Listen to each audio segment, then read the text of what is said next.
법우님들, 포살님들, 오늘 이 자리에 함께 해주셔서 고맙습니다. 요즘 많은 분들이 경제적인 어려움으로 힘들어 하십니다. 열심히 일해도 통장은 텅 비어있고 돈은 들어오는 족족 나가버립니다.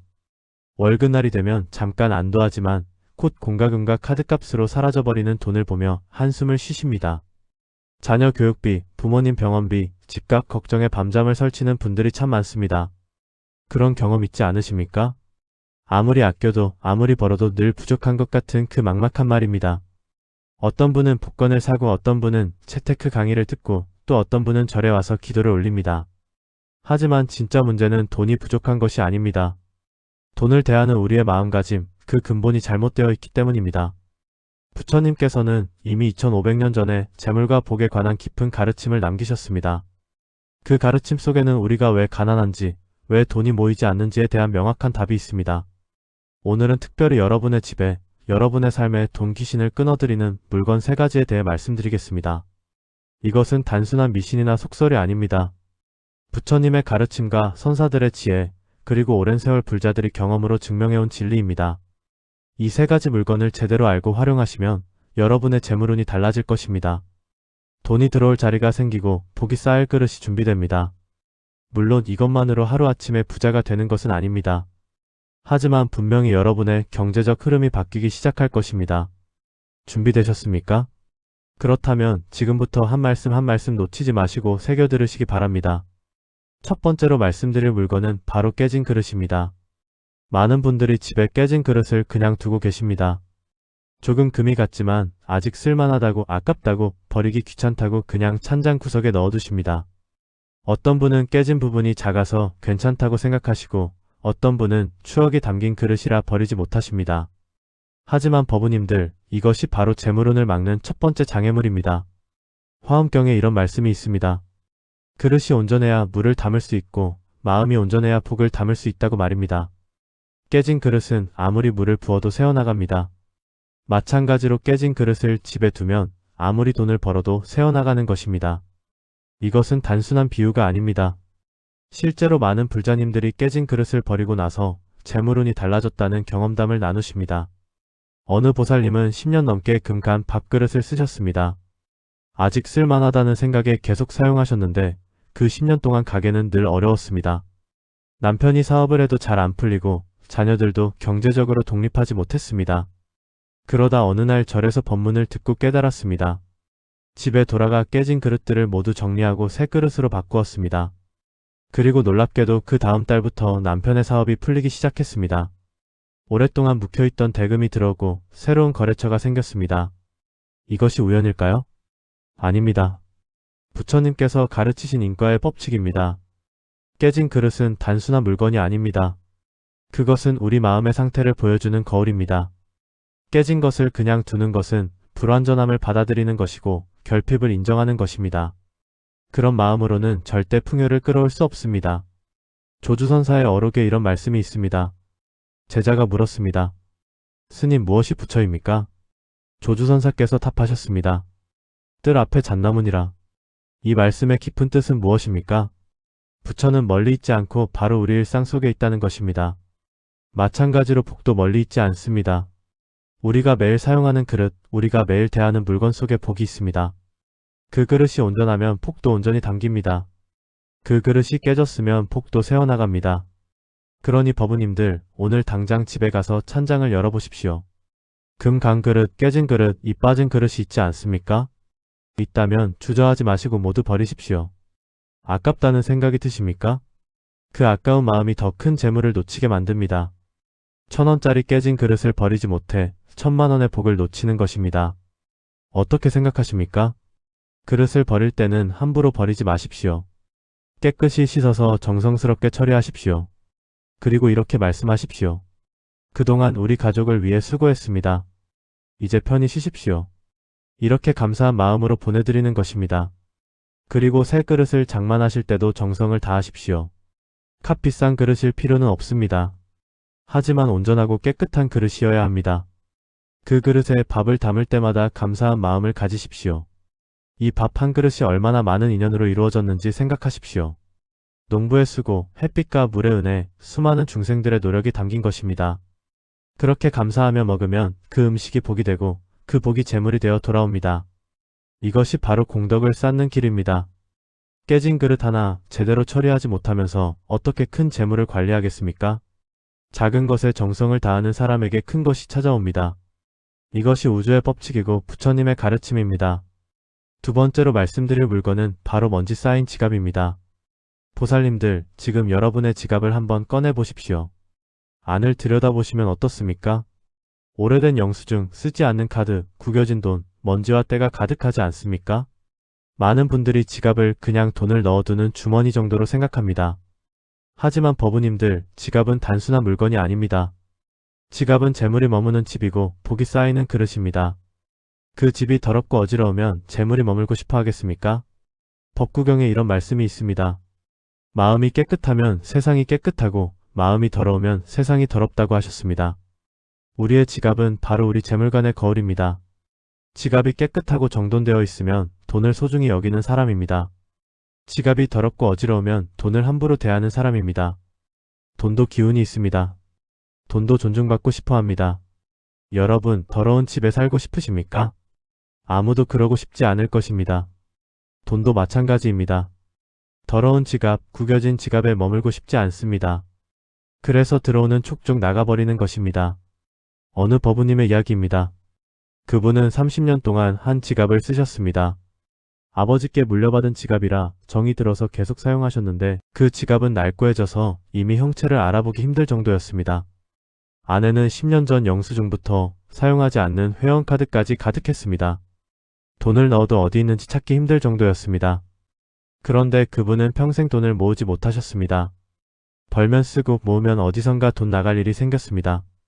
자녀 교육도 힘들었고 노후 준비도 제대로 못하셨습니다. 그러다 70평생에 처음으로 새 지갑을 샀습니다. 절에서 법문을 듣고 깨달음을 얻어 헌 지갑을 버리고 새 지갑을 장만하신 것입니다. 그리고 매일 아침 그 지갑을 정성스럽게 닦으셨습니다. 불필요한 카드는 모두 빼고 돈은 정돈해서 넣으셨습니다. 그렇게 1년이 지나자 놀라운 일이 일어났습니다. 평생 모으지 못했던 돈이 모이기 시작한 것입니다. 큰 돈은 아니었지만 조금씩 통장에 잔고가 쌓였습니다. 그리고 이상하게 돈 나갈 일도 줄어들었습니다. 이것이 바로 정성의 힘입니다. 원효 대사께서 말씀하셨습니다. 일체유심조, 모든 것은 마음이 지어내는 것이라고 하셨습니다. 가난도 마음에서 시작되고 부유함도 마음에서 시작됩니다. 지갑을 소홀히 대하는 마음이 가난을 만들고 지갑을 정성스럽게 대하는 마음이 부를 만듭니다. 그러니 법우님들, 오늘부터 실천하십시오. 매일 아침 일어나서 지갑을 정리하는 시간을 가지십시오.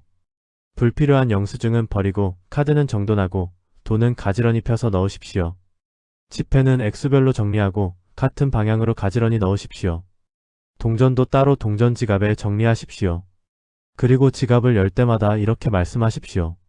감사합니다. 이 돈이 좋은 곳에 쓰이고 다시 돌아오길 기원합니다. 이것이 바로 돈과 친해지는 방법입니다.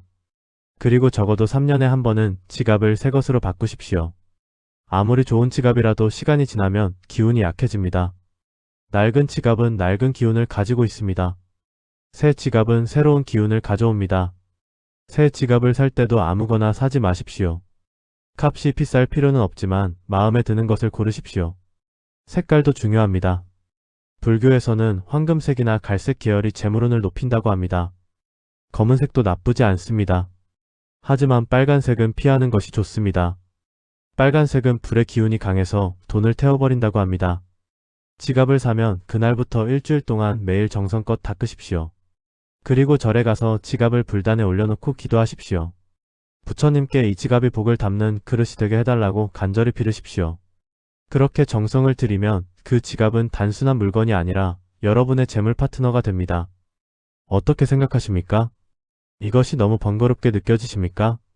하지만 생각해 보십시오. 매일 몇 분 투자해서 평생의 재물운이 바뀐다면 그것이 비싼 대가입니까?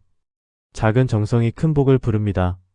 이것이 바로 부처님께서 가르치신 인과응보의 법칙입니다. 세 번째로 말씀드릴 물건은 바로 시든 꽃과 죽은 식물입니다. 많은 분들이 집에 화분을 두십니다. 처음에는 열심히 물도 주고 가꾸지만 시간이 지나면 잊어버립니다. 그러다 어느 날 보니 식물이 시들어 있고 말라 죽어 있습니다.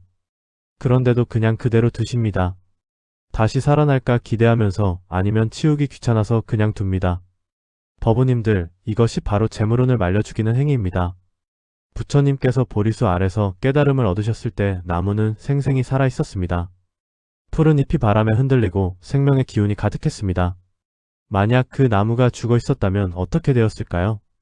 생명이 없는 곳에서는 깨달음도 얻을 수 없습니다. 마찬가지로 생명이 없는 집에서는 폭도 자랄 수 없습니다. 유마경에 이런 말씀이 있습니다. 생명 있는 모든 것은 부처의 씨앗이라고 하셨습니다. 식물도 생명입니다. 그 생명을 함부로 대하면 폭도 함부로 대하는 것입니다. 시든 꽃을 그냥 두는 것은 죽음을 집안에 모셔두는 것과 같습니다. 죽은 식물은 음의 기운을 내뿜습니다. 그 음의 기운이 집안에 가득하면 재물도 들어오지 않습니다. 재물은 양의 기운, 생명의 기운이 있는 곳으로 모입니다. 어느 보살님의 댁에 방문한 적이 있습니다.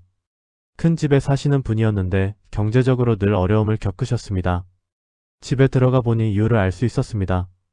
거실부터 안방까지 죽은 화분이 가득했습니다. 몇 년 전에 선물 받은 난초는 말라 죽어 있었고 베란다의 화분들은 모두 흙만 남아 있었습니다.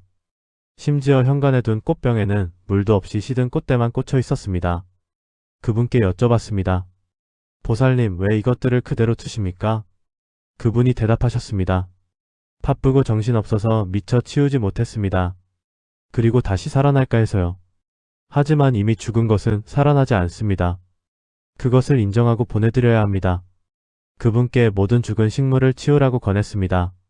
그리고 새로운 식물을 들이대 키우기 쉬운 것으로 시작하라고 했습니다. 매일 물을 주고 정성껏 돌보라고 당부했습니다. 그분이 그렇게 하셨습니다. 죽은 식물을 모두 치우고 작은 다육이 몇 개를 들였습니다. 매일 아침 물을 주며 정성을 쏟았습니다. 그러자 신기하게도 석 달 만에 변화가 생겼습니다. 오랫동안 막혀있던 일이 풀리기 시작했고 생각지 못한 곳에서 수입이 생겼습니다. 그분은 지금도 식물을 정성껏 키우고 계십니다. 그리고 경제적으로도 안정을 찾으셨습니다. 이것이 우연이겠습니까? 아닙니다.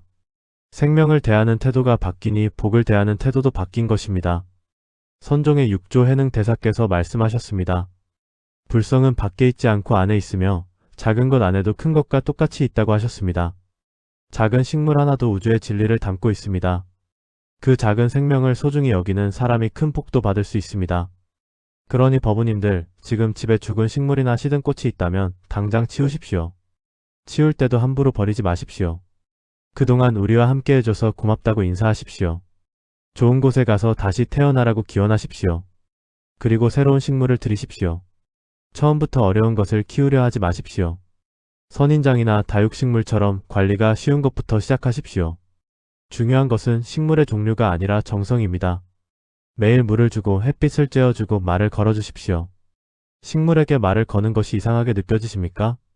하지만 식물도 에너지를 느낍니다. 좋은 말을 들으면 더 잘 자라고 나쁜 말을 들으면 시듭니다. 이것은 과학적으로도 증명된 사실입니다.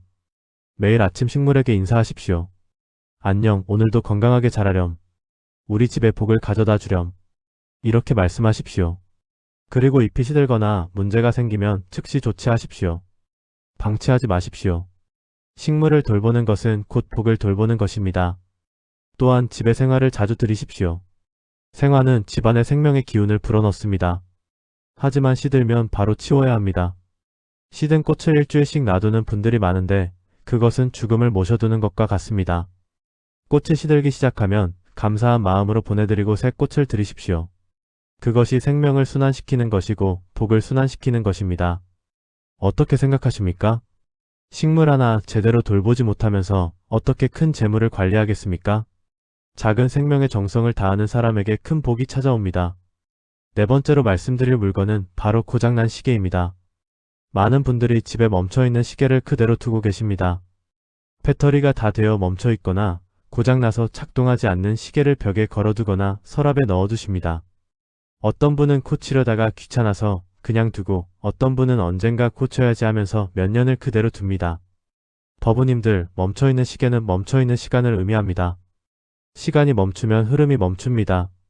흐름이 멈추면 재물도 멈춥니다. 화엄경에 이런 말씀이 있습니다. 하나가 곧 전체이고 전체가 곧 하나라는 원흉무의 법칙입니다. 작은 것 하나가 전체에 영향을 미칩니다. 집안에 작은 시계 하나가 멈춰 있으면 그 집안의 시간이 멈춥니다. 그러면 발전도 멈추고 성장도 멈추고 재물의 흐름도 멈춥니다.